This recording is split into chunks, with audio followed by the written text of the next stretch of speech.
What's the difference between a C9 and a Cadd9 chord? Well, today I'm going to show you the difference between these two awesome chords, and I'm going to show you how to play them, and I'm going to show you some different ways you can use them.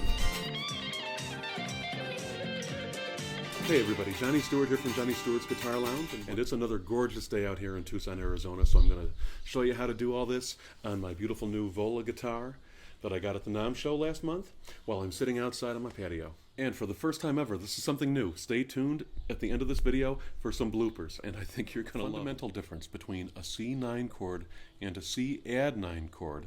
And don't expect to understand this off the bat if you don't know anything about music theory, because I'll explain it to you in just a second.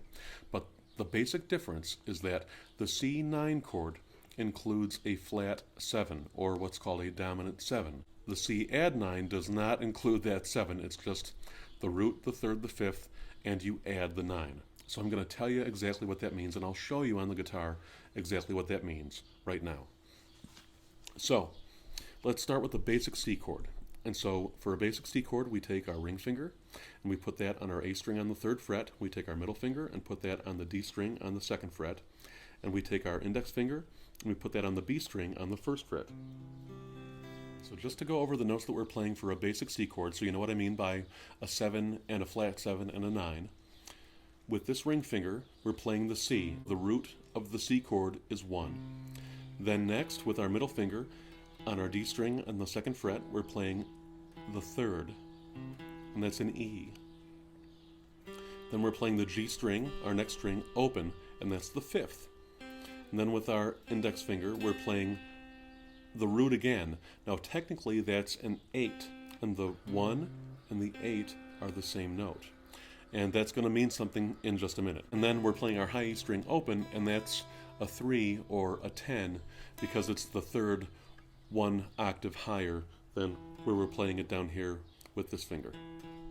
So if we look at that basic C chord shape, and we've got our 1 right here, then our next note in the major scale is the open D string right there, and that's the 2.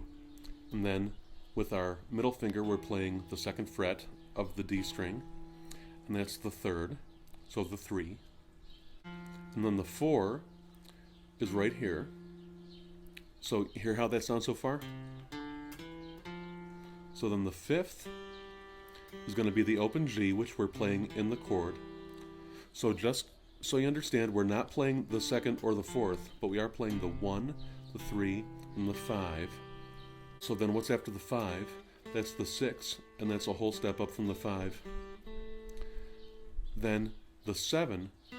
Now notice that this is a whole step up for the major scale. And then we're back to a C, and since we're up an octave from where we play it down here, we're going to call that the 8, even though that's the root. The root is both the 1 and the 8. Now, in part because popular music has gotten so popular, that's the term, we now think of everything with a flat 7.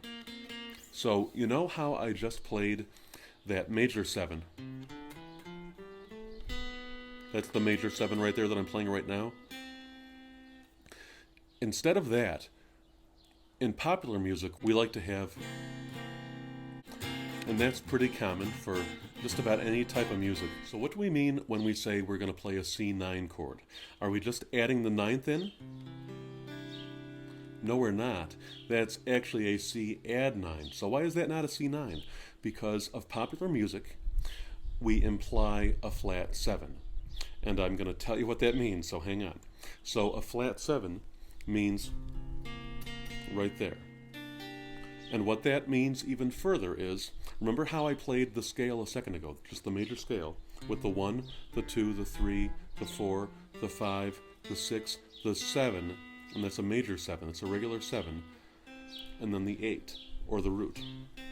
So instead of doing a regular 7th chord, like in classical music that would be a 7 chord, when we say a 7 in popular music, like anything including, like 50s rock, to jazz, to blues, to country, to modern rock, anything basically from the 20th century on, we're talking about a flat 7, not a true 7, not a major 7. but a flat 7. So to make a flat 7 with just a regular C flat 7 chord, or how you will see it most of the time will be a C7 chord. Remember that 7 is going to be flat unless otherwise, which I'll get to in another video sometime. So instead of playing that G string open for the 5th of the chord, like you normally would for a regular C chord, you're going to take your pinky finger and put that on the G string on your 3rd fret. Hear how that sounds? So that's adding the 7th in, the flat 7. But for a C9 chord, you have a flat 7, which is implied, and a 9. So how do you play that? I'm going to show you right now. To play that, that's the chord. Instead of doing this shape at all, and with your pinky and all that, you're only going to need 3 fingers for this. You're going to take your middle finger, and you're going to play the root, or the 1 of the chord, on your A string on the 3rd fret with that. Then you're going to take your index finger, and you're going to put that on the 3rd of the chord, which is going to be on your D string, the 2nd fret. Then you're going to make a bar, a short bar, across these top 3 strings with your ring finger on the 3rd fret. And if you need some practice to be able to make that short bar with that ring finger, you can watch my other videos on that, because I've got a few other videos that show you how to do that, which I'll link right here for you so you can get there easily. But assuming you can already do that, this is what it's going to look like and sound like. There's your root with this finger. There's your 3rd. Then there's your flat 7 on your G string at the 3rd fret, which is the 1st string that your ring finger is playing. Then there's your 9. That's your 9 on the B string at the 3rd fret. And then that's a 5th, a high 5th. Or a 12th if you want to. And there it is. So how does that differ from a C add 9?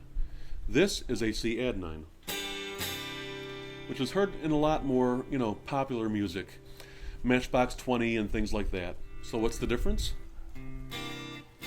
Instead of playing that flat 7, you're not going to play a flat 7. You're just going to play the open 5th. So you're going to use all 4 fingers. You're still going to have your middle finger on the root, or the 1, making a C on the A string at the 3rd fret. You're still going to have the 3rd played by your index finger on the 2nd fret of your D string. But now you're going to play that G string open, just like you would if you were playing a regular C chord. That G string is still going to be open. Hear how those lowest 3 notes are still the same? So now that you've seen the difference on the fretboard, now listen to the difference, so you can hear how these 2 chords, which are pretty similar, with really just 1 note difference, makes a huge, huge difference in the sound. This is the C9 chord with that implied flat 7. For things like funk and blues and things like that and jazz. Now listen to the C add 9, where you're just adding the 9 in and we're not including that flat 7. See how different that is? See how it's airier and more open and kind of poppy? It has sort of a poppy vibe. Listen to how different this is just on this riff.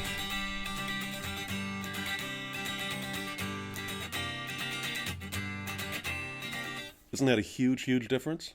Which one do you think sounds better for that particular song?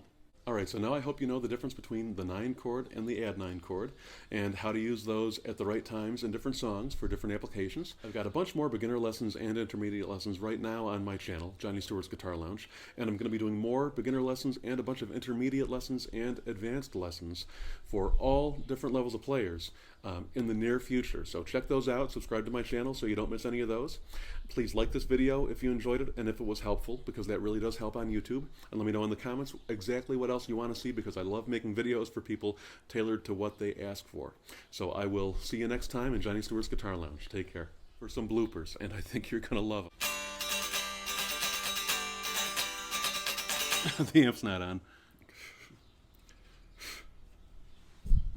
you're going to take your index finger. Okay.